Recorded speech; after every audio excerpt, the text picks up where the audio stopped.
Hello, welcome to another edition of Raw. My name's Tom Latcham. Welcome to the show. Well, there's simply no way of getting away from it. Drum and bass is massive. And a lot of that is down to the great long and ongoing success of Hospital Records, which since being founded around 25 years ago has helped take the music from an underground scene to a commercial juggernaut. And today, as we cover more content from the current rave scene, Raw welcomes Hospital's co-founder, Tony Coleman, aka DJ and producer, London Elektricity. So let's bring him in and say hello to him. How you doing, mate? You all right?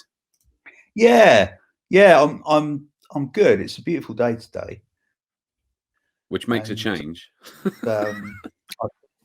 It does. Yeah, I'm just preparing what's turned into a kind of epic documentary style podcast on my album Crikey that came out last week, which is yikes 10 years old, and I've got like Elsa Esmeralda's delivered absolutely loads of sound bites, which is wicked. So I'm really going in on that.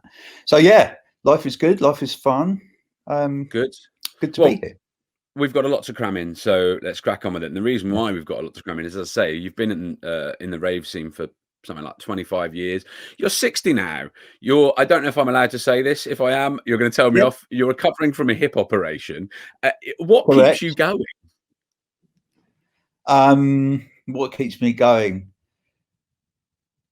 I just have to surrender myself to life and music, and my love for music really is one of the things that keeps me going. Definitely, you know, there's no kind of like, there's no magic potion or anything, but I'm very, very lucky in a way to, I mean, I've worked very hard at it, but I'm lucky to be surrounded by amazing people who are all kind of tuned to the cause, as it were.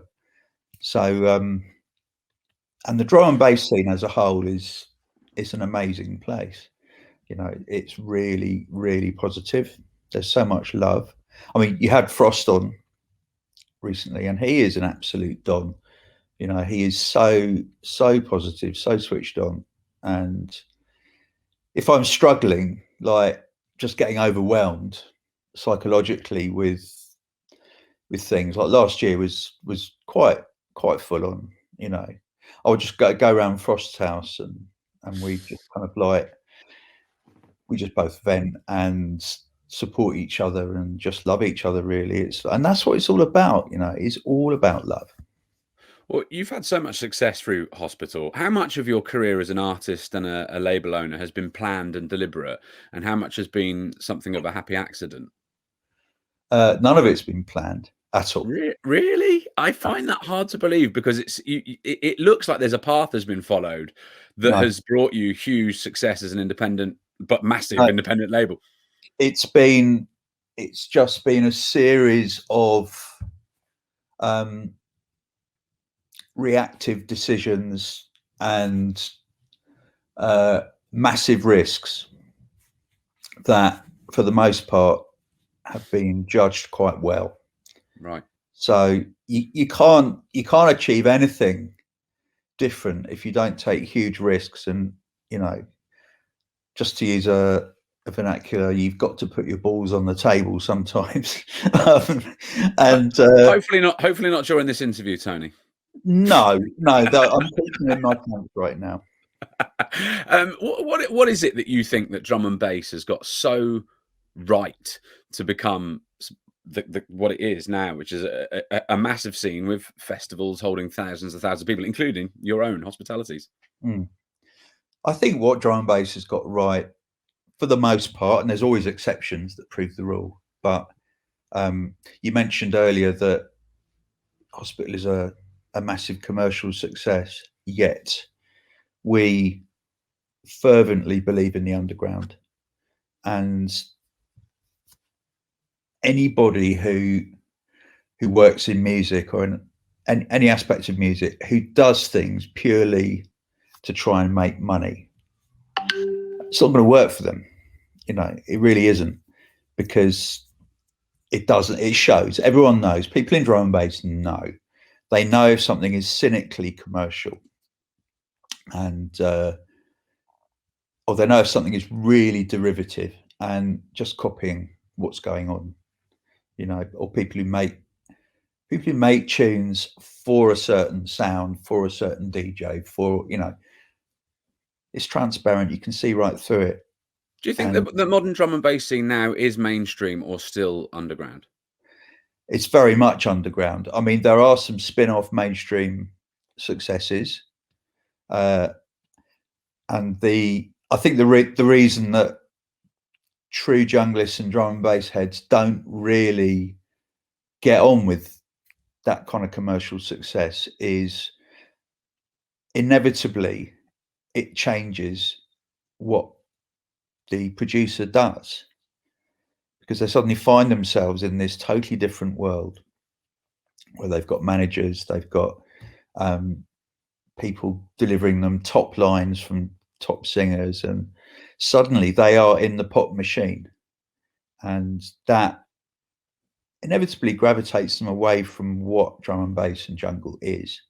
But Andy C has just sold out Wembley Arena in 20 minutes. That's clearly suggesting of mainstream. He flies around the world doing big gigs, you know, having to quarantine for 2 weeks in Auckland, clearly making it worthwhile financially to do so. This is not, though, that level is not a sign of the underground, is it? It is, because if you listen to what Andy plays, most of his set is actually made up of underground drum and bass classics with anthems that are broken through. But Andy doesn't play cheese. That's what makes him such a great DJ. You know, he's not only a technically brilliant DJ performer, he's also a great selector. And I would argue that his success and the success of drum and bass events, when they are successful, that's basically because of the roots of drum and bass and jungle. And it's such a sincere genre, and that's why people come in their thousands to events to be part of the drum and bass family, because they sense that that's what's happening, that this is something really, really honest and unique, and it's almost unlike any other genre, to be honest. And how big a role do you feel that you personally, through your work and also through your label, have played in making the scene what it is today, where we see all these, you know, which sort of allows Andy C to operate at that level? I don't think Andy would think that we allow him to do anything. We don't. No, but you know what I mean, don't you? I mean, like, the sort of evolution of hospital in events, in year 2000, we suddenly realized that we really need somewhere where people are going to play our music, or we can play our music and our artists' music. Because we were still, in the year 2000, we were still viewed as that sort of quirky, sort of loungecore, funny little label. So we took a step to do Herbal on Friday nights, and everyone was like, you can't do a Liquid sort of headline on a Friday night. It can only be Wednesday night when Swerve is, you know. But we smashed it, and we never had any ambitions to make it big. It was just like, this is our nice little home, and we stayed there for a few years, you know, 5 years, and it was great. You know, the Herbal sessions were brilliant, and we made it work. I came up with the name Hospitality, which just seemed obvious, really, because we were called Hospital. Sometimes the most obvious things are the best things, you know. That's proven to be good. And we didn't have an events team then. It was me, Chris, and Tom, the Tomahawk. We were like sort of masterminding all of this. And when I say masterminding, we were just doing it. I mean, I did the till, I did the guest list every night. My wife did the till, Lady Culminator, she did the guest list, and we hung the banners up. We took them down at the end of the night, and that was it. You know, we did it all, everything ourselves, went out flyering, the whole lot, because we couldn't afford to pay anyone to do it. So we did it, and it worked. And then Herbal started to go a little bit, there was some drugs being sold, and the bouncers, you know. So not drugs, not in the rave scene. I know, but it got a bit kind of like gangstery. You know, there was a gang who was operating. Right. So hello. Yeah. So we took a plunge and thought, sorry, this is one of those cliffs we jumped off, and just thought, let's do Heaven. And Chris went and saw the owners of Heaven and spoke to them, and they were like really up for it, because obviously they knew about Rage back in the day, and they were like, yeah, let's do a Friday night, because they had, house was fixed on Saturday night, but they had some empty Friday nights, and we went in and we thought, well, there's nothing ventured, nothing gained, you know. And our agent said, you're mad. You're just mad. And he came along. We sold out the first night, and it was electric. It was amazing. I remember standing on stage with my agent and with Chris, and just looking out and thinking, wow, this is unbelievable. So and it was turning to your agent and going, I'm not fucking mad. Yeah. It was a headlining Liquid night in what was then a big club, you know, massive for us. It seemed huge, you know, 5 rooms. And we had, I remember in room 3, we had Benga and Rusco. I think they were 200 quid for both of them. And it was proper dubstep in there, like proper early dubstep. You know, we're talking 2005, 2006. So it was really, really nice, good Plastic People style early dubstep. Right? And it was brilliant. It was an amazing night at Heaven. It really was. And so we got comfortable there, and it was like unbelievably profitable as well, because I think we only had to hire the venue, and they took the bar, we took the door. And it was happy days back then, you know. I think it was about 1,200 quid to hire the venue. So is it the events that have really given you the platform to grow as a label, to allow you to maybe take some risks as a label, because you know you're going to make some good money on the events? No, the events have never been more profitable than the label. Right. So because the events are so visible, I think people do make that assumption. But behind the scenes, what makes Hospital Records a company that really does work is because we work every single angle diligently, and we pay our artists every single micro cent and penny. And they come first, you know, they have to be paid first. No one else. Do you think that set you apart from some of the labels that might have existed prior to Hospital? At the time, yeah. And actually I saw it, I knew that I wanted, having done labels before and having been on labels, I knew that this had to be a central philosophy of Hospital, was to make sure all the artists get paid properly. Because I just knew that if artists knew how honest we were, that would be a major kind of feather in our cap, and at the time a unique selling point in a way. A lot of labels since have emerged, and I guess they've realised, looking at how attracted people are to Hospital, they've realised, oh well, that, yeah, we've got to do it like that. You know, we've got to pay people. If we get a reputation of not paying people, is a killer. It really is. So, and the big cliff that we jumped off as a label in 2002, 2003 was shortly after iTunes emerged, and there was no drum and bass on iTunes at all. And I made it our priority to get to know the people in London who are running iTunes and get us on there direct. And we did. 2003, I think, 2003 to the middle of 2004, we were the only drum and bass on iTunes.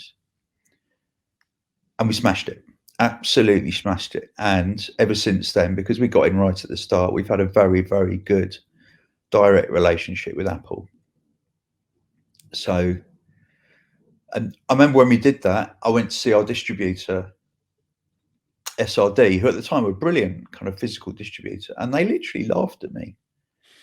I said, no, MP3s are never gonna catch on. Download them. They might still do, Tony. You never know. Yeah. So, and it's doing that. It's being prepared to take risks and follow them through, and also sensing, just really sensing the market and sensing the business, not from a cynical we're going to make more money sort of point of view, but really so that we can survive and still be here and still be releasing great music, helping artists to have careers, and bringing our love through our music to whoever wants to be part of it. Well, that's how you set up the label and how it's grown. We'll go into that in more depth shortly here on Raw. But before we do that, we're going to go back to some of your early years and find out where those inspirations came from as a child growing up in the swinging 60s in London. Oi, oi! Go check out the new digital 6-track EP, A New Hype, from the 14-year-old DJ Seema. Yes, 14, on fullthecoolrecordings.bandcamp.com. That's fullthecoolrecordings.bandcamp.com.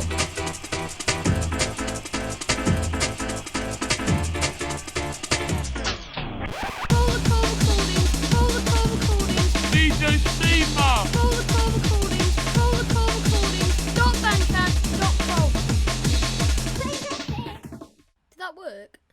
I mean, sounds more ravey in Essex than Warrington though, doesn't it?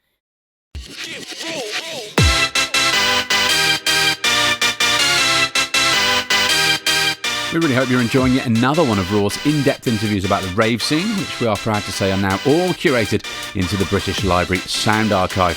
All of us here at Raw HQ love how much you love what we do, and your generous one-off donations have been a huge help in covering our initial costs.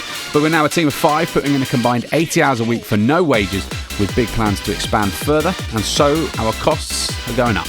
As such, we could really use your help to keep Raw growing and developing, as you've seen us do since our launch in July 2020. First up, go and check out our brand new website. It's rawuk.com, where you can find loads of cool extra content, and you can grab Raw's first ever range of merchandise.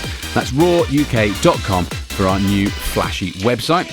We've also launched a new membership scheme where you can support us financially to create more content on an ongoing basis for less than the price of an oat milk cappuccino, plus you get great perks in return.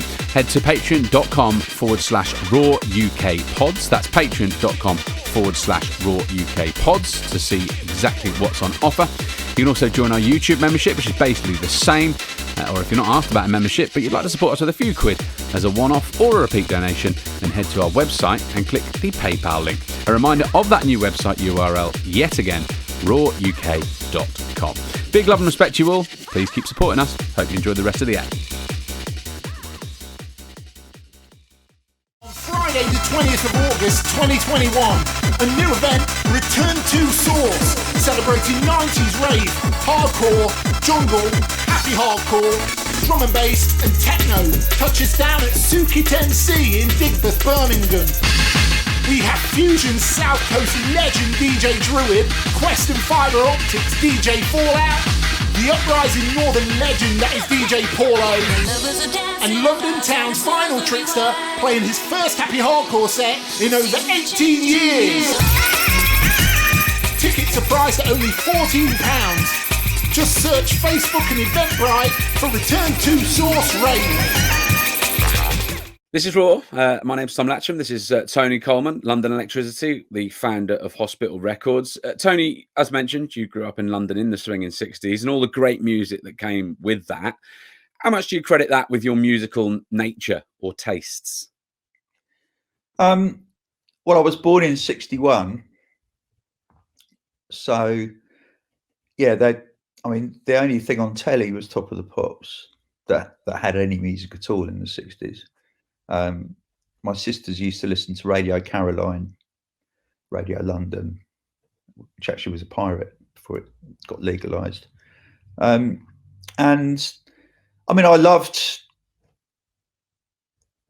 did love it. I loved music. Even I remember when I was probably about the age of 2, just lying in a cot in the kitchen, and my mum used to listen to the radio.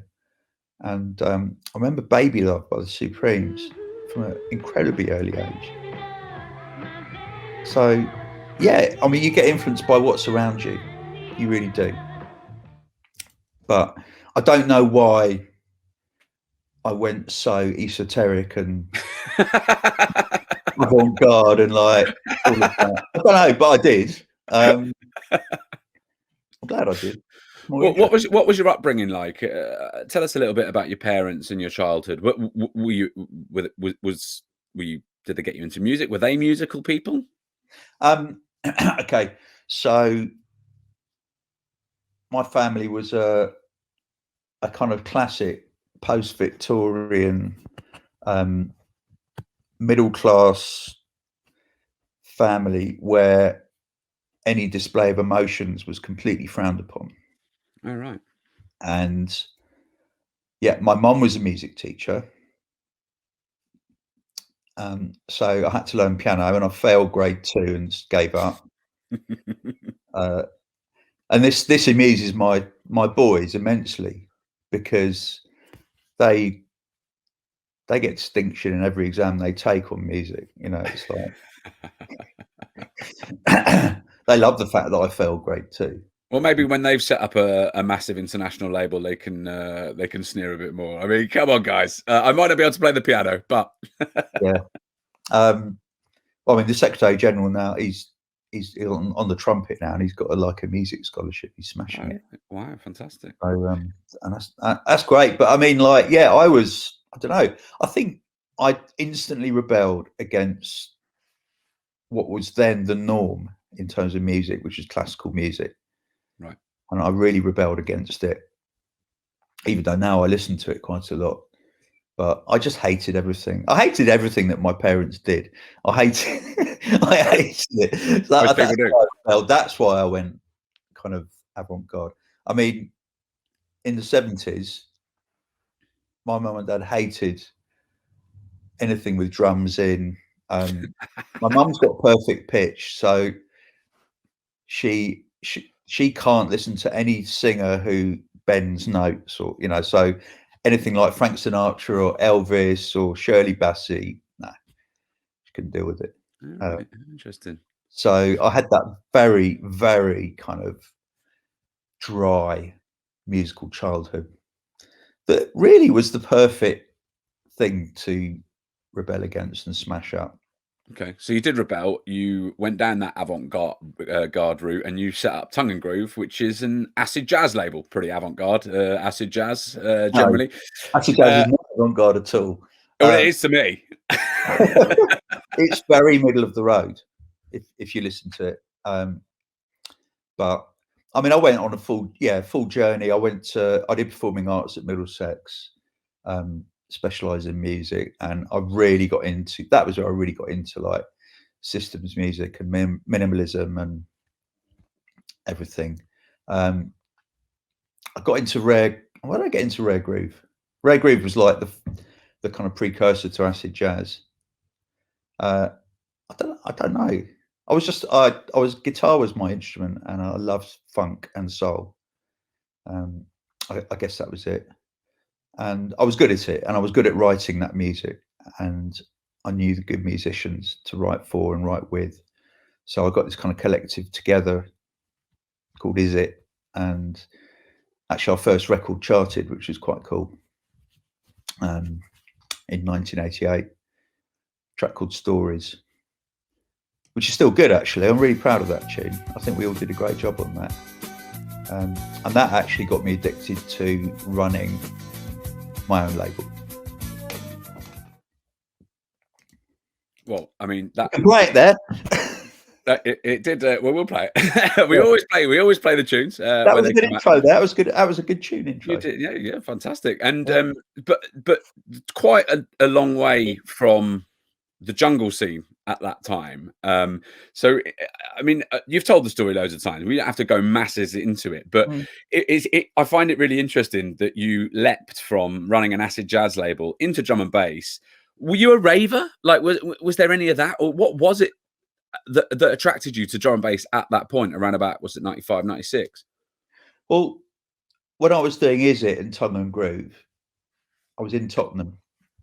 I had my rented 2 Up 2 Down, and one of the bedrooms upstairs, one of the 2 bedrooms was a studio of sorts, and the other one was kind of like my bedroom and office. In Tottenham, there was this kind of like hotbed of precursor to jungle, precursor to everything rave going on with Shut Up and Dance and people like that. I was aware of it and hearing some of it. I was so busy doing what I was doing with Is It and Tongue and Groove. I was purely focused on that, and it was very much a kind of almost live kind of music, you know. We were touring a lot around the world as Is It. We had big success in Japan, which actually brought a whole load of cash in, which enabled me to start Hospital Records up. Because I didn't spend any of it. I was too scared to spend it. You know, I've always been kind of very, very careful with money, which I think is also part of the reason the hospital's survived and grown. But the leap, it kind of happened in 1995. I went on holiday to clear my head. I know, that's right. I've met a girl in Sydney when we played there, and I wanted to go and see her again. An age-old story. So yeah, did that, and I bought Timeless on CD to put in my CD Walkman because it just came out. I had the special edition double CD one, and that really opened my eyes. And I'd always wanted something like that, because I'd been, even when I had Is It, I was writing tunes that were too fast, that were sort of 150 BPM, and they were too fast, and they were considered very uncool in the frightfully kind of beard stroking acid jazz world. And I was dying to be able to release these and record these fast tunes, and suddenly there was this music. It's like, wow, it operates at 2 tempos. It operates, the percussion's really fast, the bass line's really slow. I love it. Right. So I knew that was me. I absolutely knew it. You'd met Chris Goss, who's your co-founder at Hospital. He was a graphic designer at Tongue and Groove. What was it about Chris that you just knew would work with you in terms of setting up this new venture? I didn't know. I mean, like, yeah, when I was running Tongue and Groove myself and did the first Is It album, I needed a designer. Someone referred me to Chris, and we got on really well. You know, I just liked his approach, very straight up, very honest, knows his tunes. And I asked him if he wanted to run Tongue and Groove with me. And I had no idea if we'd get on. I had no idea. It was just gut feeling. But we did. Right. We did get on. And when we decided to forget about Tongue and Groove and start a new label, we really had fun with concepts and coming up with label names and so forth. And that was, I think, for many years, that was the basis for our working relationship, was really having fun brainstorming ideas. And he also shared my philosophy, which is we don't buy fast cars. We don't spunk this cash. We save every penny because we never know where it's going to come from, and we put it into the label. And how well has that stood you? I mean, we'll come on to this later, but how well has that stood you in the last year? Yeah, well, exactly. Yeah. I mean, you can never plan for a pandemic, but you do never know. No, we'll talk about the pandemic later because it's quite interesting, actually. There's a few surprises. Okay. And you didn't know how to make drum and bass, which I find mad. You're like, we're going to start this label. I don't know how to do it, but I'm going to teach myself. And you learn, and you did teach yourself, which is remarkable, frankly. How easy did you find it? Because nobody knew how to make drum and bass before they made drum and bass. I mean, that's the thing. Everyone in drum and bass, although actually I was, as a producer, I feel like I was quite a latecomer. But you came in around about when it was moving to like a digital age. So it's gone from an analog into digital. And so it is a computer program ultimately now that people use, which is very different from creating live music as you'd previously done. Yeah, even in Tongue and Groove and with Is It, I was using an incredibly early version of Cubase on Atari. Right. And a sampler, Casio sampler with 2 megabytes of RAM, which was a lot then. And you made it work, you know. So I was already kind of like, I was totally used to using, I think it was called Steinberg 24 then. Yeah, it wasn't even called Cubase. I was totally familiar with using that and MIDI sequencing and so forth. So it's kind of the same, but I got a better sampler, you know. And yeah, I taught myself. What was good about teaching yourself to make something without there was no online tutorials or anything like that. And what was good is that I obviously imparted a completely different flavor on it, which looking back on it was a good thing. At the time, I didn't have a fucking clue how to make it sound like Metalheads or Moving Shadow, or, you know, how the fuck do they do? I don't know. But I'm just going to do this weird loungecore shit, you know. It's interesting. It's interesting. That's something I hear from you know, interviewed Roughneck, who basically helped to create Gabba, and he only accidentally created Gabba, or partly because he was trying to create Detroit techno, and he was like, I didn't have the same equipment as the people that were doing it. It was awful. I mean, it wasn't awful, but it wasn't Detroit techno. But people seemed to like it, and so they then ran with it, and so it's a sort of similar feeling from there. What did you feel though about drum and bass and jungle scene that was not being served properly? There was a gap that you could fill with your production and with your label. I didn't feel that at all. I just really, really wanted to be accepted and to be a part of this. And I knew that my kind of writing style and composition style was very different.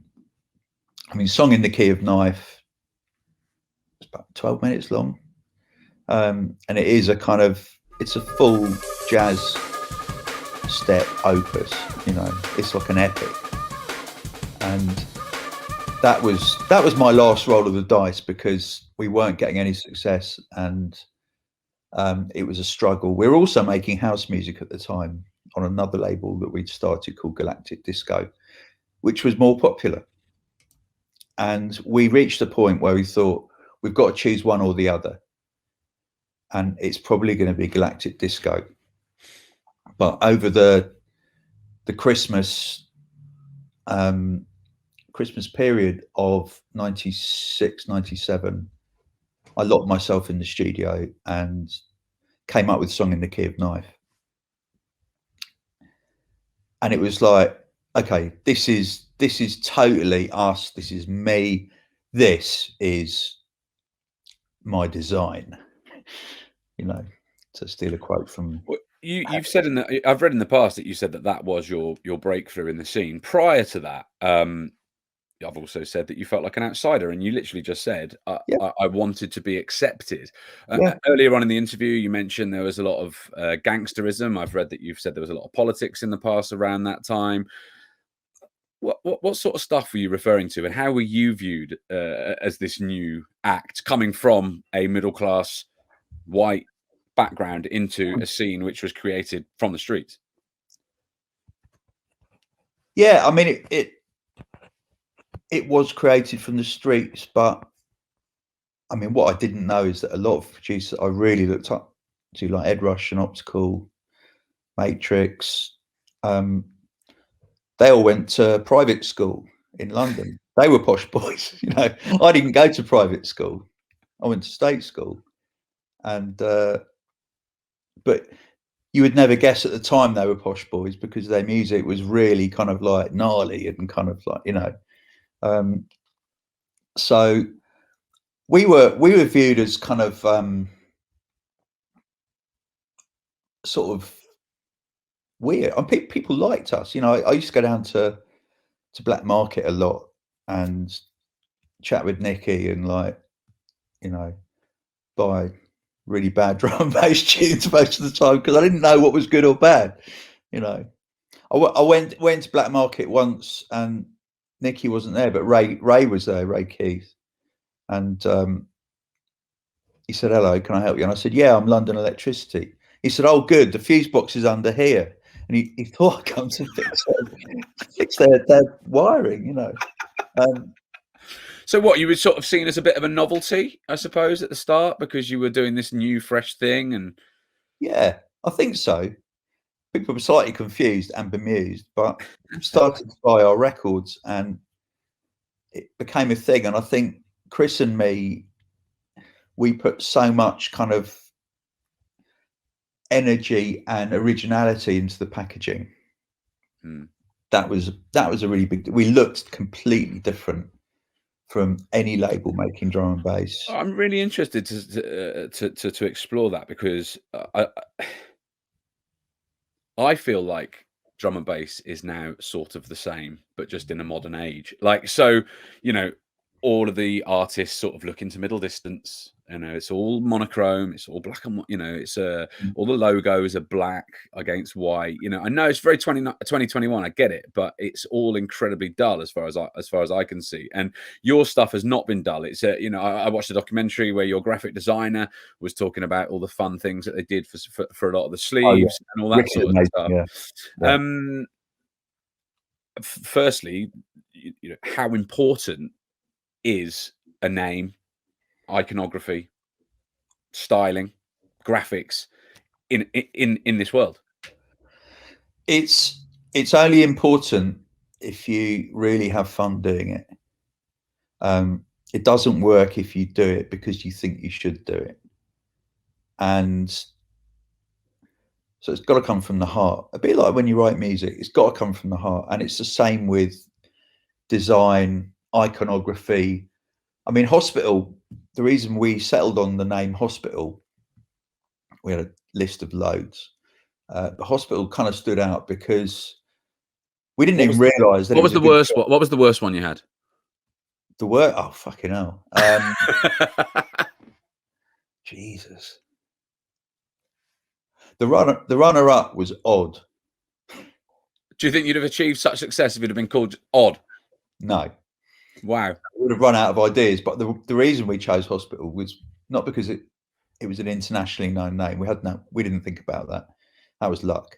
But because a hospital has loads of departments, and we sort of knew that we could explore those departments conceptually, musically and graphically.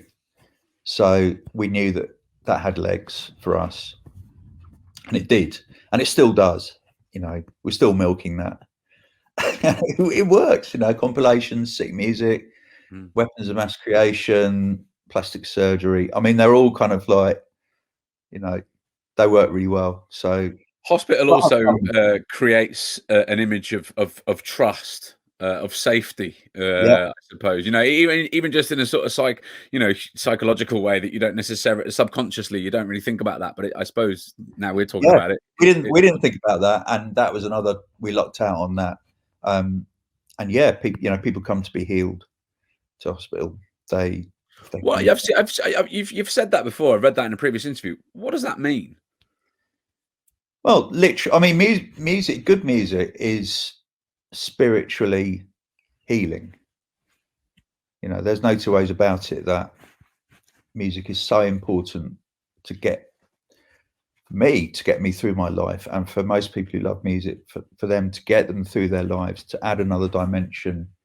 It could be to get them through troubled times, it could be to help them celebrate, it could be just to relax, or to get really, really excited by and just vent off in a club all night. You know, it's like music is there as a positive part of people's lives, and so any good music is healing. What do you make of the now that sort of stuff that I said about that sort of standardized graphics that you get in the drum and bass scene? I mean, by the way, I should point out that there does appear to be some change coming. Souped Up Records are a great example of this, by the way, with their cartoony, bright guy. That's what we aim to do with Raw. Was why we've got the cartoons, why we've got the bright colors, the bold things, you know, because it. People remember that stuff, and it attracts attention, and in a way that if you are black and white, monochrome, it just doesn't. Yeah, I mean, Souped Up's a great example because, I mean, Mark and Benny are like, again, they approach the whole kind of vibe with a sense of humor. You know, they take the piss out of themselves, take the piss out of each other, they take the piss out of their artists. You know, it's wicked. It's really important, and people love that. You know, people love that. People love it when artists and labels don't appear to want to be cool. And I think what you were saying about this kind of like ubiquitous black and white cool thing that's going on, and that includes artist photos as well, you know.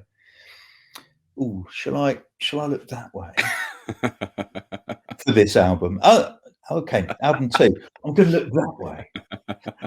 It's literally like that, you know. So yeah, that, I mean, people can do that. That's fine. They can do that. I don't care. It actually makes it easier for people to stand out from the crowd. If everyone else is doing black, white, and grey, then if you're colourful, you stand out from the crowd. Do you think there's a growing desire again? Because obviously, there obviously wasn't agreement that everyone's going to go, right, we're all going to be monochrome and look into middle distance. It's just it's a trend that happened, right? So do you think that there's now a trend coming out of that where people are like, you know what, I'm bored of that. I want more vibes and colours and there always has been, to be honest. And I mean, I was born a rebel in a way, and I've always applied that.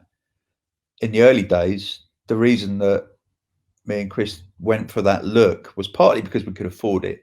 We had to do something that was really cheap. How can you do something that's distinctive and cheap in 1996, 97, when everybody else was having those kind of, like, I can't remember the designer's name, but they all had very similar artwork and flyers that were very black, angry, red and green with aliens on, and, you know, and skulls, and kind of like, it was like, that was the ubiquitous look of drum and bass. Aside from good looking, which was a bit coffee table for my tastes, we wanted something completely different, very organic. So we just thought, yeah, 12-inch sleeve. If we reverse it, it's not glossy because everyone else is being glossy. We don't want to be glossy. Reverse it. We can't afford to have picture bags. What can we do? Oh, we'll cut out the H and have that. Well, yeah, but what else? Oh, what's cheap? Yeah. So the people who print stickers for prescriptions, that'll give us a look. It'll be organic. So found out who it was from my local pharmacy, local chemist in Tottenham. Went to see them in Harlesden, and they could bang off like 1,000 stickers for about 15 quid. And we filled in the sticker with our image writer printer, like a dot matrix printer, which is what chemists use, or they did back then, you know.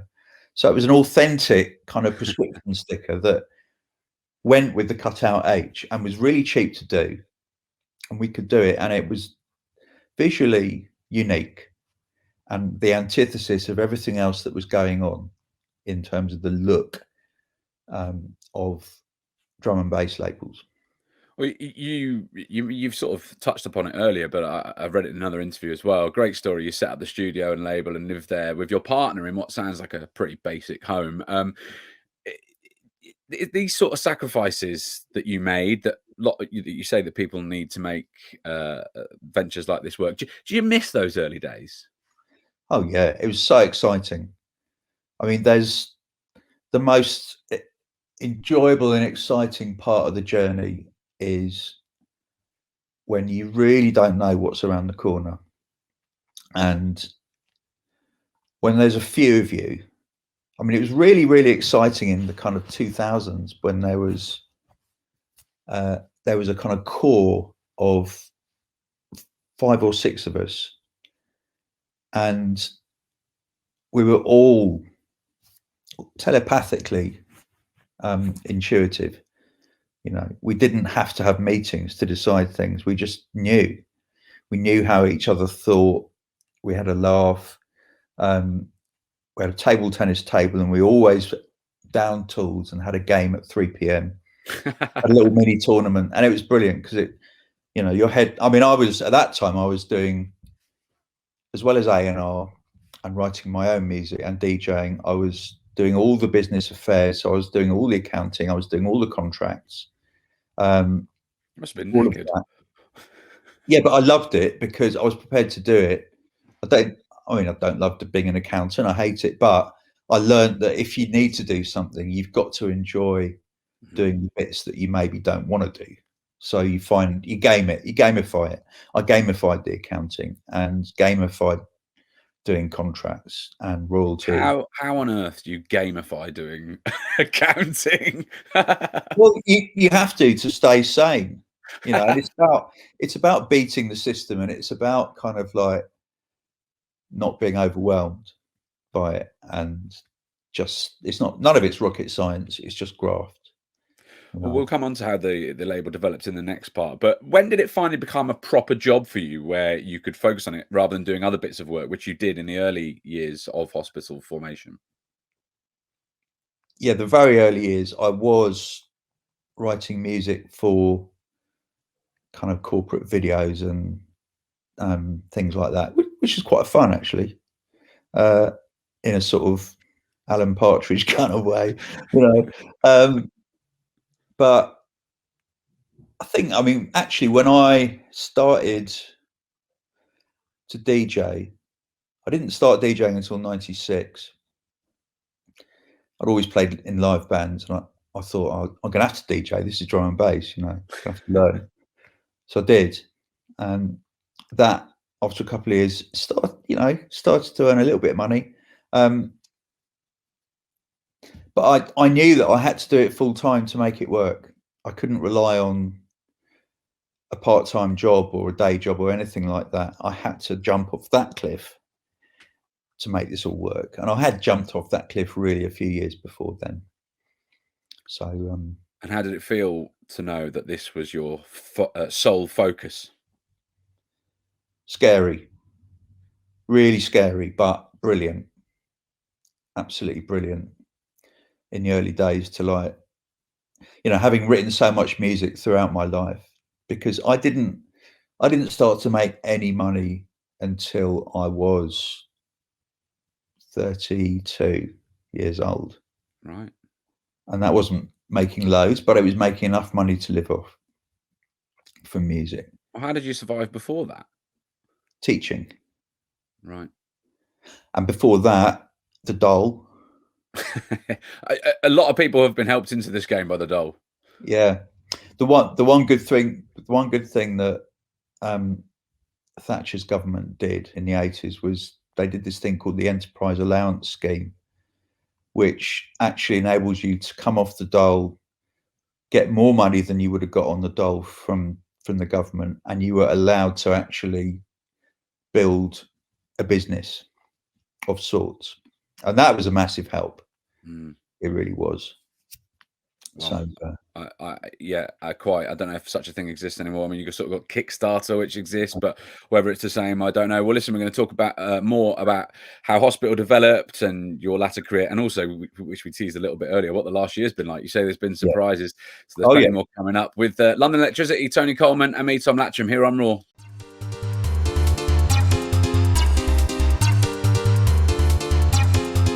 Well, that's it for another episode of Raw, and if you like what you've heard, we'd love you to get involved.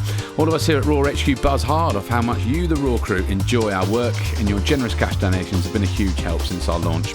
But we're now a team of 5, putting in combined 80 hours a week for no wages.